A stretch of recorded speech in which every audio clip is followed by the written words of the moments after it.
Good morning, everybody. For those of you who don't know me, I am Martha Ambrose. I am the Executive Director of Cal-ISBOA. Welcome to our second annual facilities workshop. We are and people are going to be entering, as I'm sure you understand, as we kind of go along. They're jumping on now, but in the interest of your time, we're going to get started now and keep moving. So first of all, just a quick thank you to Andrea Marcus here at Cal-ISBOA, who has been working with a wonderful group in planning the facilities workshop, and I just want to give them a shout out. So thank you to Nate Adams. She's going to give me the wording. Thank you to Nate Adams from Presentation High, Curtis Covington from Buckley, Jeff DeSantis from Schools of the Sacred Heart San Francisco, Shane Hale from Harker, David Hansen at Branson, Andrew Harville for the National Center of International Schools, Pamela Hobson-Connor from Campbell Hall, David Marcus from D. Toledo, Matt Riddle from Marlboro, and Janet Rohrer from Harker. Thanks so much for all you've done in helping to put this together. And now, without further ado, we're going to get started. I'd like to introduce you to Frank Horwath, the sales manager at Robertson Recreational Services. And he is going to talk about the ins and outs of poured in place rubber surfacing.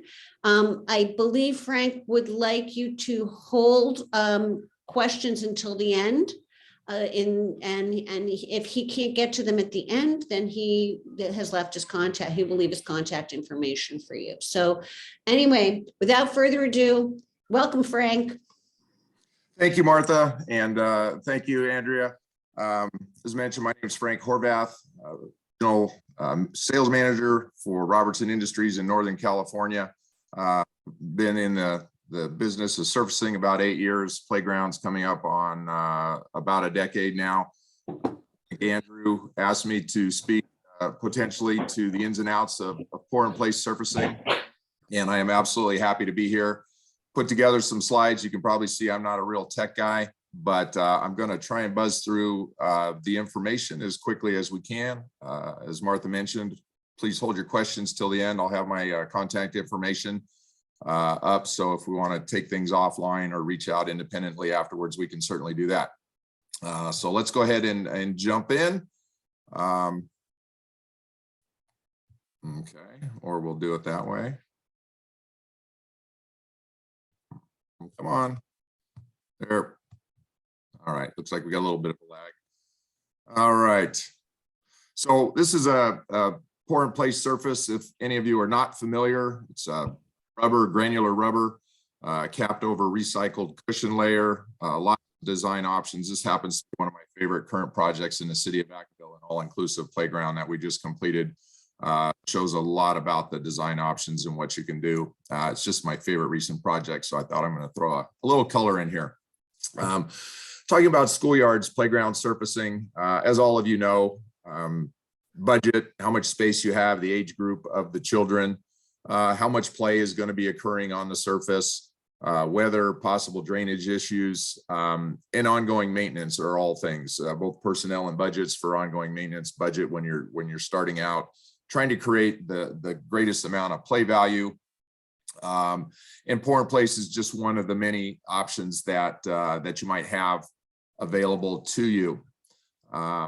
As you think about your surfacing and you've now chosen pour in place, or you have pour in place pads that you're maybe thinking about, now that I have them, how do I take care of them? When we talk about budget, there's a lot of different ways to go. What we call a 50-50 standard and black granular layer is probably the least expensive option. There's 100% colors. There's an EPDM, long scientific name for rubber. TPV is a thermoplastic vulcanized, very similar granular also. Tends to hold its color better over time, a little bit more costly. Most granular layers are 1 to 4 millimeters. Different companies have another product that's a smaller, tighter granule with a little bit longer warranty, branded as Supreme or Endura or Extreme.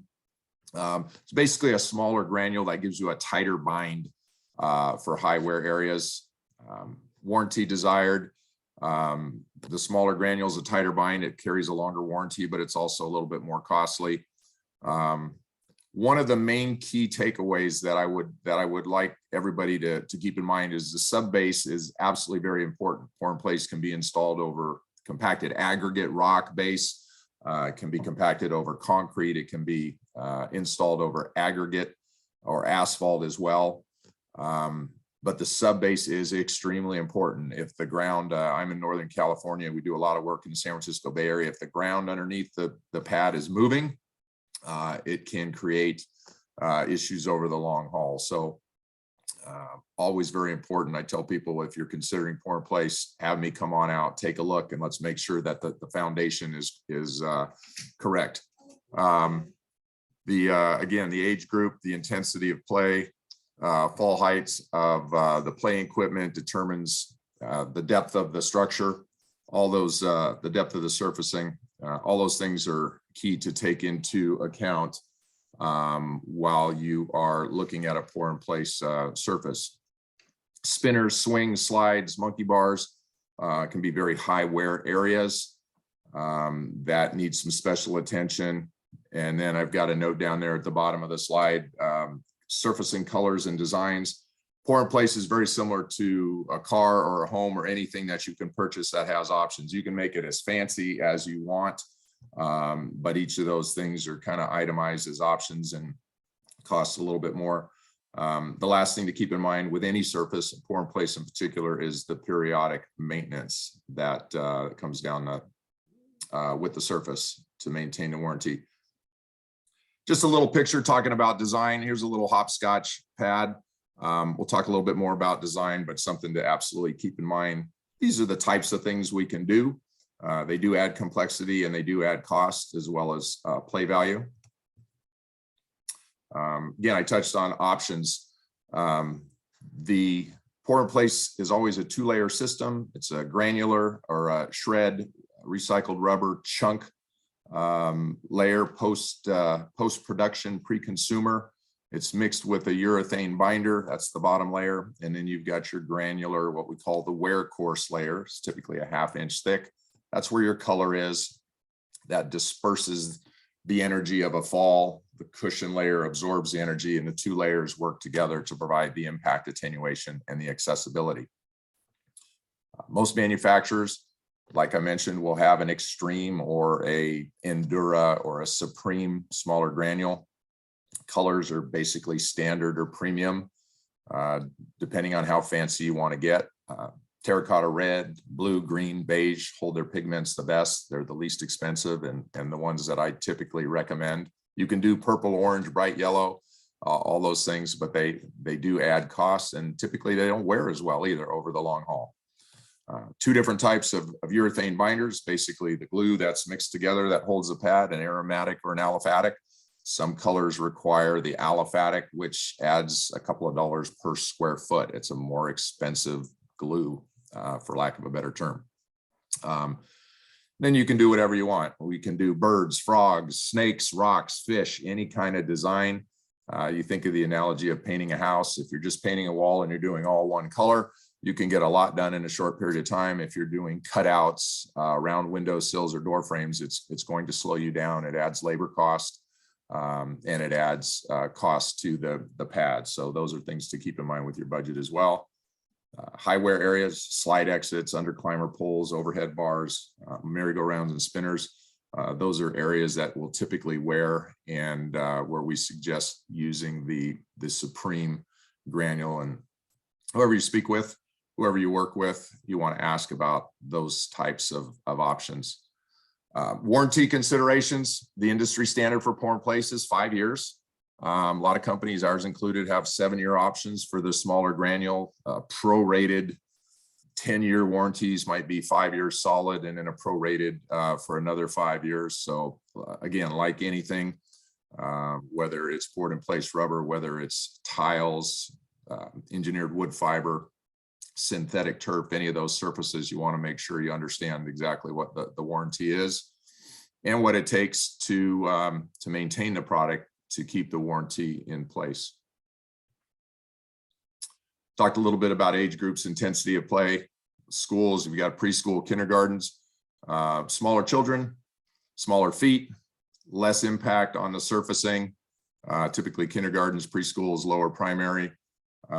Standard may very well be everything you need when you get into the upper middle schools or even high school age, high fall heights.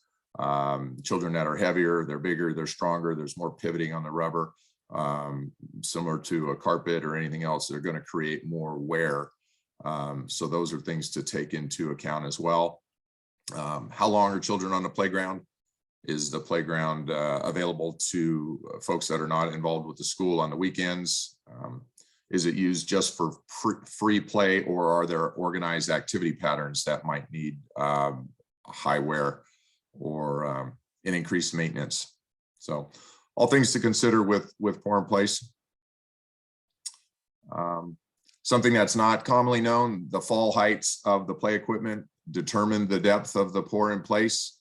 Many of you are probably familiar with the term CFH, or critical fall height. It's the highest designated play surface, typically a platform at the top of a slide, maybe the highest rung of a rope climber, or overhead bars that a child could swing up on and get up on top of. Those are the areas that will determine the highest fall height, and that will determine the depth of the pour in place.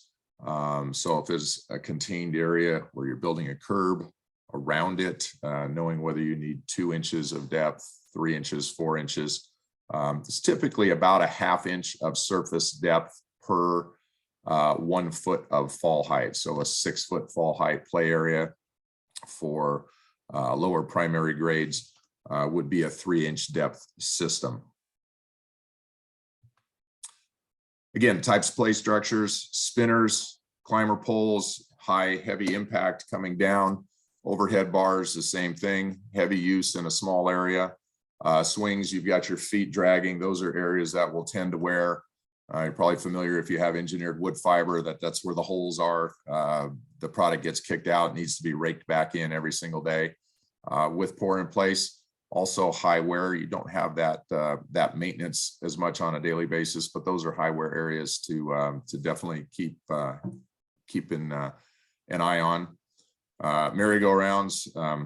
You know, I always talk about how fast can I wear out these shoes. I still remember doing that and saying, I got to break my shoes in really fast. And my mother would say, those are brand new. What have you been doing? Well, I've been on the swing, or I've been spinning around and around wearing it out. We recommend the smaller granule in those super high areas. Kickball, gaga ball, pass the travel. I use the analogy, just like carpet in your home, it's going to wear out faster in the hallway than it is in the closet. So something to be cognizant of as you design which colors, which material, etc.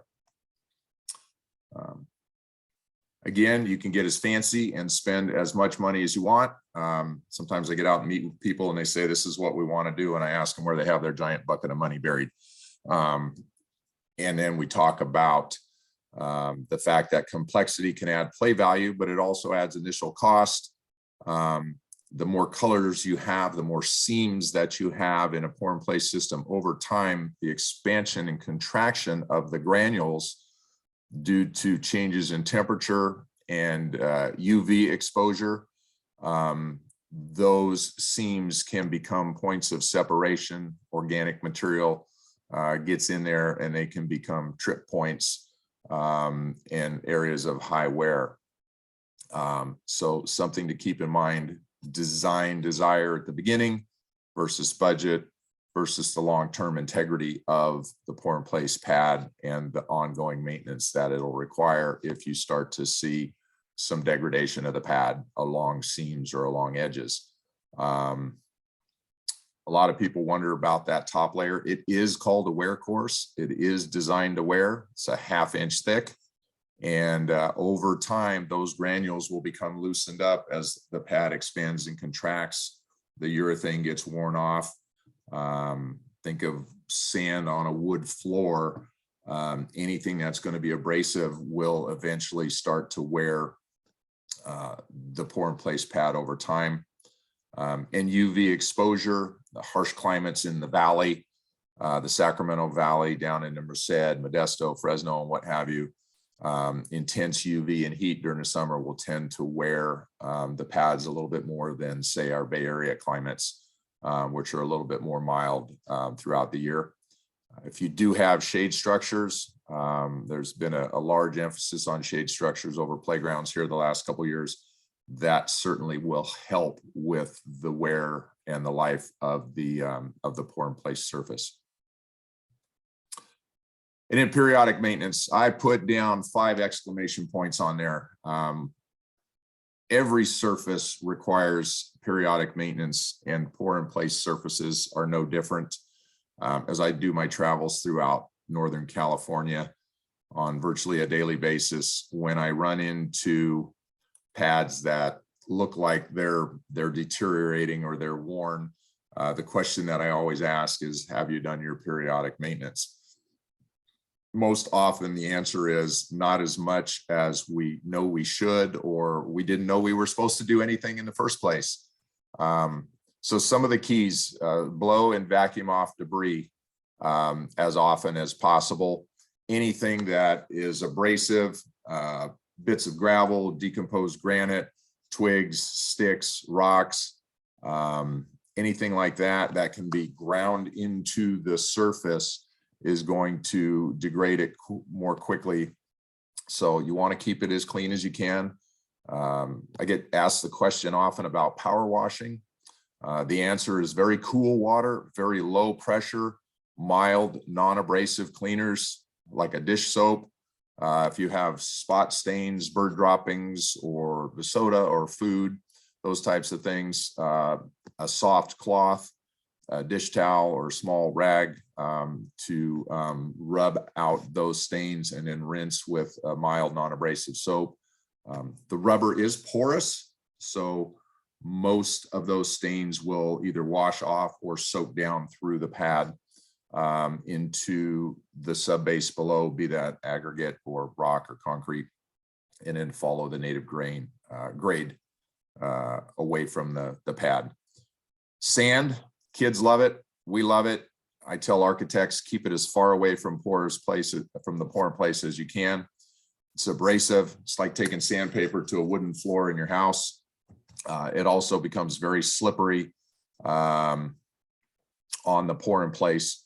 And so we like to keep sand as far away as we possibly can. Sand will also get down into the granules, and too much sand over time will cause the pour in place to lose its impact attenuating qualities, and can make it feel very hard. So not just the actual readings for ASTM 1292, the impact attenuation standards, but it just feels harder even if it's a slip and fall. That's not going to be as cushiony as you might want it to be. Lastly, on periodic maintenance, and this is again probably the most important takeaway, the pour in place is not cheap. It's a big initial investment. You expect it to last for a long time. And what we call a refresh roll coat is in every company who sells pour in place, their warranty documents. Basically, the analogy I use is an oil change for your car. You've got the rubber granules, you've got the urethane binder, the glue that holds it all together. As that wears away due to use, UV exposure, as I mentioned, the granules can begin to pop loose, which create even more abrasiveness. And a roll coat is simply the urethane binder, the glue that holds the pad together. It's thinned out and rolled on just like a paint roller. It's a liquid, thin liquid that's rolled on. It's allowed to dry. A second coat is applied in a crosshatch pattern. And what that does is it re-moisturizes the granules. It glues the pad, if you will, back in place and slows the degradation of the wear course. Also helps bring the color back out, makes it pop. Typically, it should be done every 2 to 3 years. It's usually done by the company that has done the installation as a maintenance service. There is a cost associated with it. But again, like a car, doesn't matter how much you spend on the surface. If you don't change the oil at some point, probably soon after your warranty expires, you're going to start to see degradation, either in your pour in place or your car's engine. So it's something that I preach on a daily basis out in the field. Have me come out, take a look at your pad. I'm going to crawl around. I'm going to pound on the surface, see how much granulation we have, look for hairline or spider vein cracks, any sign of degradation, separation around the edges that tell me that this pad is drying out and starting to age. And then it is definitely time for a roll coat. And you'll double or triple the life of the pad if you do that periodic maintenance. My note down below, whoever your representative, whatever company you work with, rely on them to come out and do an annual visit. Take a look at the pad, let you know what the condition is. Oftentimes I'll tell people the pad's in great condition. You don't need to do anything yet. Put it in your calendar, have me come out again in another year or in 6 months and we'll check it again. If you're driving 55 on the freeway in mild conditions, not very often, you probably don't need to change your oil every 3,000 miles. If you're racing up and down and doing off-road and driving when it's 110 degrees through dirty air and dusty conditions, change your oil more often. Best analogy I can use there.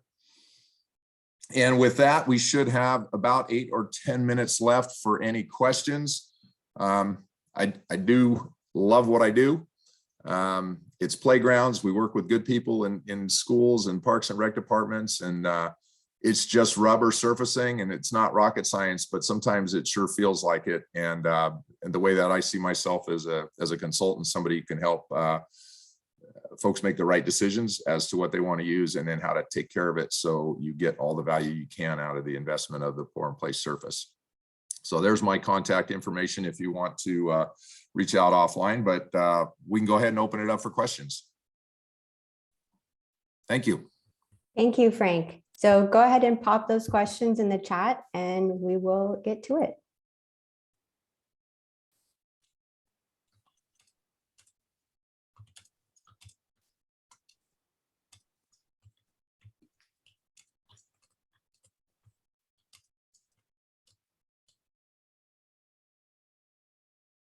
I also placed a copy of the presentation in the chat if you guys want to go ahead and download that. I will send that around with a copy of the recording as well, so don't worry if you're not able to download the presentation right now. But I just wanted to go ahead and get it to you in case you'd like to take a look at it. Okay, so we do have a question. Yes. How to handle rips in the pour in place? Great question. Rips can be caused by vandalism. They can be caused by a seam separating that appears to be a rip. They can be caused by a pad that has dried out and those granules begin to pull apart. As I mentioned, a hairline, what I call a hairline or spider vein crack. Typically what's done there is a repair. Most companies offer a repair kit. That's a do-it-yourself repair kit where it comes with the granules in the color or blend that you desire. An X-Acto or a carpet knife is used to cut that wear course and make a nice clean cut. That edge is then primed. The new material is mixed with urethane, just like mixing up for a batch of brownies or something. And then it's troweled back down into that space. So a rip or a cut per se, you can't really seam it back together. So what we do is we create a clean cut. Let's say it's a 6-inch cut. Then we're going to cut maybe a 12-inch circle and then place a repair into that area. And that's a service that we provide, or there is a repair kit where you can order the materials, ship it directly to the school. It comes with the knife, the glue, the granules, the instructions on how to mix it, the proper mix and blend between the granules and the glue, and then how to cut it. So it can be a do-it-yourself, or you can call us and have us come out and do it. But it's a small patch that's done Again, just like say an iron dropped on your carpet, you're going to cut a little piece out of the back of the closet and seam it right back in there. It's a very similar concept. Great question. Okay, we have another question. If you do a pour in place over concrete, can you talk about how a vapor barrier or lack thereof will impact the pour in place? Absolutely. With concrete installations, it's key to make sure that the concrete is absolutely cured, solidly cured at least 7 days. We will install, there's no need for a vapor barrier. The pour in place will be installed directly over the concrete. First, the cushion layer, allow that to set up for a day, and then the wear course layer over the top. What we do recommend when we're going over concrete is that we're going to have a bullnose type of edge, is that we have a 1 inch by 1 inch keyway cut into the perimeter of that concrete so that the pour in place can tuck down into that keyway. And as it dries over time, it gets locked in and holds it. So there's a little bit of an extra step in the preparation around the border when you're doing concrete, but there's no need for a vapor barrier or any type of special treatment to the concrete. Pour in place is porous, rains, water's going to run off the top. Anything that soaks down through is going to hit your concrete, and then it's just going to follow the natural grade of the concrete away from the pad. Permeable both vertically and horizontally. How often should you lightly power wash the surface / hose off the surface? Once a month, etc. I know you talked a little bit about this as far as maintenance, so we'll give you another opportunity. Sure.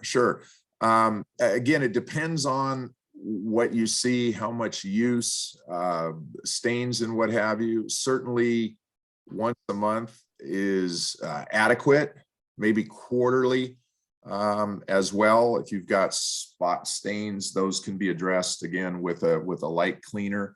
But for the whole pad,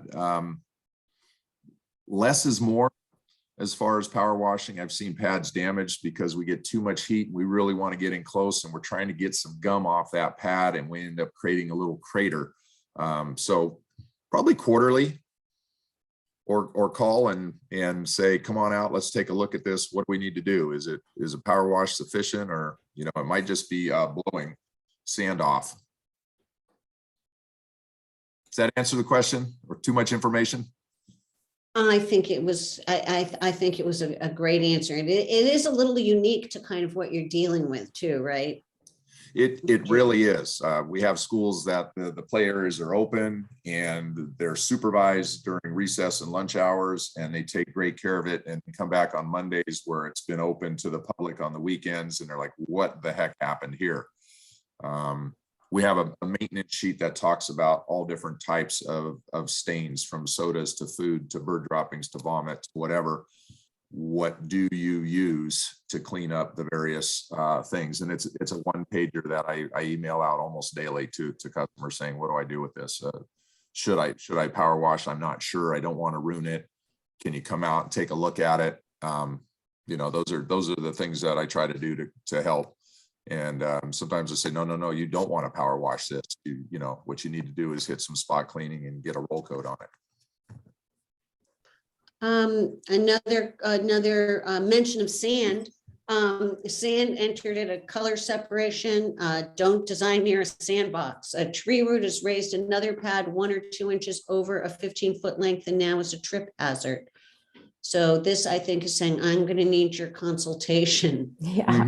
Mm-hmm. Yeah, Love Trees was actually out in the town of Clayton in their little town square yesterday, and some big, beautiful trees around the pad. It looks like I call it a sea serpent. You can follow those roots around the pad.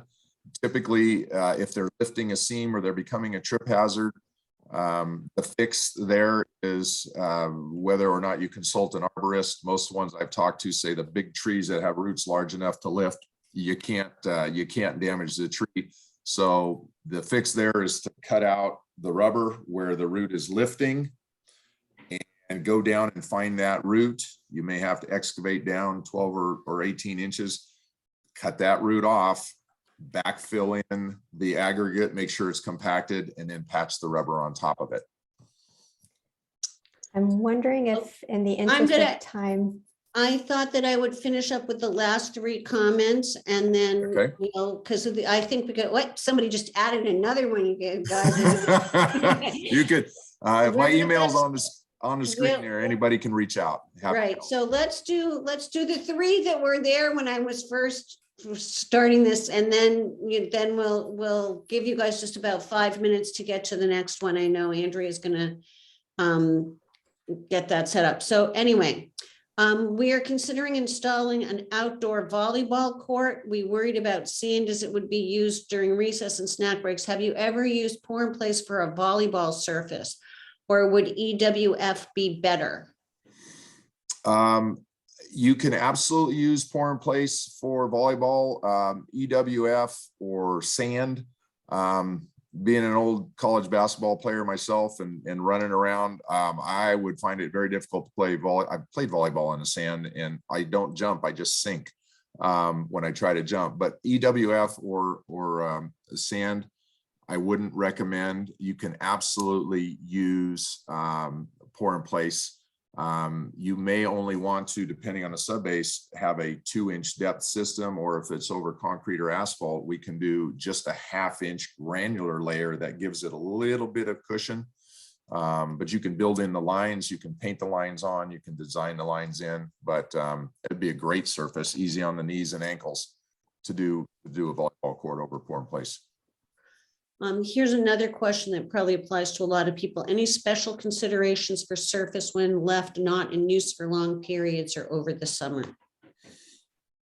No, not really. And that's one of the neat things is summer can be very hot, a lot of UV exposure, but there's really no special, you don't cover it up. There's really nothing you need to do. Check on it periodically if non-students are using it. Blow off that grit, any foreign material that might be on it that could be grinding into it. And last question for now, does this have indoor application? Yes, it does. We do a lot of pour in place in small daycares. We've done them in the fast food places, the bounce houses, and that sort of thing as well. Arcades, sorts of things. So absolutely can be used indoors. There is a little bit of, if you will, off gassing as the urethane cures. So in an indoor situation, you want to have some good ventilation for at least the 48 hours during the primary cure time. Great.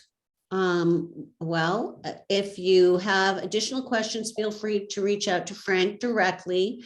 Thank you so much, Frank. I'm sure you're going to get more questions. And Andrea, you're going to send the recording, and how are you going to do that?